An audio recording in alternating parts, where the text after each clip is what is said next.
नमस्कार, प्रभा साक्षी पॉडकास्ट में आप सभी का स्वागत है। आज के इस पॉडकास्ट में बात करेंगे कि कैलाश मानसरोवर यात्रा पर जा रहे हैं तो सबसे पहले ध्यान से पढ़ें, बेहद ज़रूरी 36 यात्रियों का पहला जत्था सिक्किम पहुंचा। तो आइए सुनते हैं आज के इस पॉडकास्ट को। लेकिन उससे पहले अगर आपने हमारे चैनल को सब्सक्राइब नहीं किया है तो ज़रूर कर लें, ताकि आप रोज़ ऐसे ही इंटरेस्टिंग और जानकारीपूर्ण पॉडकास्ट सुन सकें। 5 साल के निलंबन के बाद सिक्किम में नाथुला दर्रे के माध्यम से कैलाश मानसरोवर यात्रा आधिकारिक तौर पर फिर से शुरू हो गई है, जो हिंदू श्रद्धालुओं और भारत चीन सांस्कृतिक कूटनीति के लिए एक महत्वपूर्ण क्षण है। कैलाश मानसरोवर यात्रा के लिए 36 तीर्थयात्रियों का पहला समूह सिक्किम की राजधानी गंगटोक पहुंचा है और सोमवार को मौसमी अनुकूल के लिए 17 माइल क्षेत्र चला गया।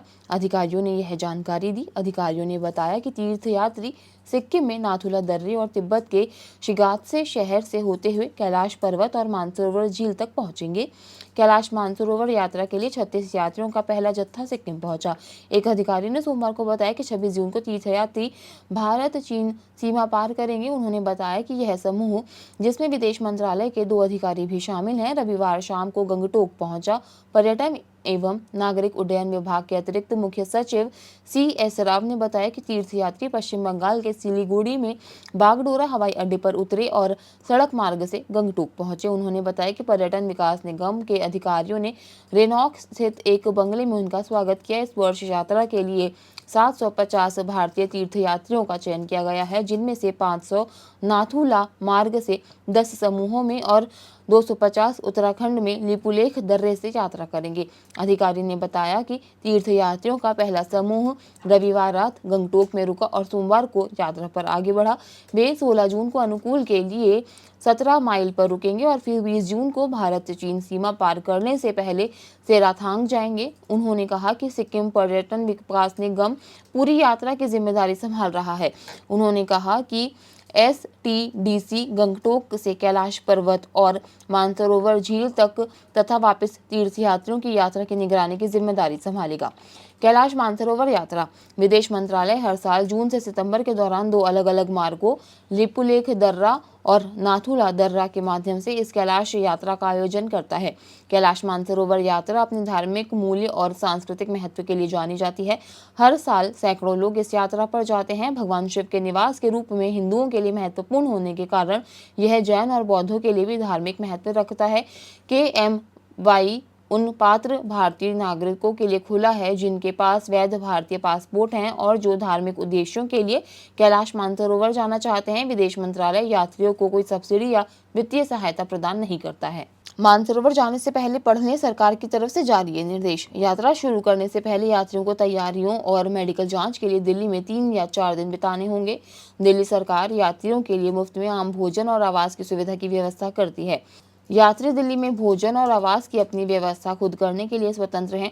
ऑनलाइन पंजीकरण करने से पहले अपने स्वास्थ्य और फिटनेस की स्थिति पता लगाने के लिए कुछ बुनियादी जांच कर सकते हैं। हालांकि यह यात्रा से पहले दिल्ली में DHLI और ITBP द्वारा किए जाने वाले मेडिकल परीक्षणों के लिए मान्य नहीं होगा।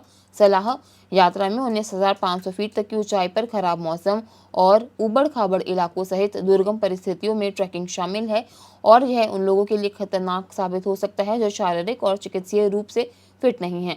प्रदान किया गया यात्रा कार्यक्रम अस्थायी है और स्थानों की यात्रा किसी भी समय स्थानीय परिस्थितियों के अधीन है। भारत सरकार किसी भी तरह से यात्री की जान या चोट की हानि या किसी प्राकृतिक आपदा या किसी अन्य कारण से यात्री की संपत्ति को हुए नुकसान या क्षति के लिए जिम्मेदार नहीं होगी। तीर्थयात्री पूरी तरह से अपनी इच्छा, लागत, जोखिम और परिणामों के आधार पर यात्रा करते हैं। सीमा पार मृत्यु की स्थिति में सरकार का किसी भी तीर्थयात्री के पार्थिव शरीर को दाह संस्कार के लिए भारतीय सीमा में लाने का कोई दायित्व नहीं होगा। इसलिए सभी यात्रियों को मृत्यु की स्थिति में चीनी सीमा पार पार्थिव शरीर के दाह संस्कार के लिए सहमति पत्र हस्ताक्षर करना आवश्यक है। यह यात्रा उत्तराखंड, दिल्ली और सिक्किम की राज्य सरकारों के सहयोग से आयोजित की जाती है। भारत तिब्बत सीमा पुलिस बल का सहयोग भी इसमें शामिल है।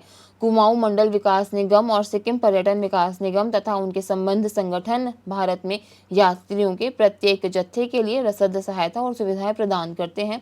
Delhi heart and lung institute इस यात्रा के लिए आवेदकों के फिटनेस स्तर का निर्धारण करने के लिए चिकित्सा परीक्षण करता है। अस्वीकरण: मंत्रालय ने इस यात्रा के संचालन के लिए किसी भी उद्देश्य या किसी भी तरीके से किसी अन्य गैर सरकारी संगठन, स्वैच्छिक संगठन या व्यक्ति को शामिल नहीं किया है। ऐसे संगठन या व्यक्ति द्वारा संबद्धता का कोई भी दावा उनका अपना है तथा इस संबंध में विदेश मंत्रालय की कोई जिम्मेदारी नहीं है। कानूनी KMY वेबसाइट की सामग्री के प्रति पूर्वाग्रह के बिना सभी दावे, विवाद और मतभेद केवल दिल्ली की अदालतों के अधिकार क्षेत्र के अधीन होंगे। आज के लिए इतना ही। अगले पॉडकास्ट में किसी और मुद्दे पर देंगे आपको विस्तृत जानकारी। तब तक के लिए जुड़े रहें प्रभा साक्षी के साथ।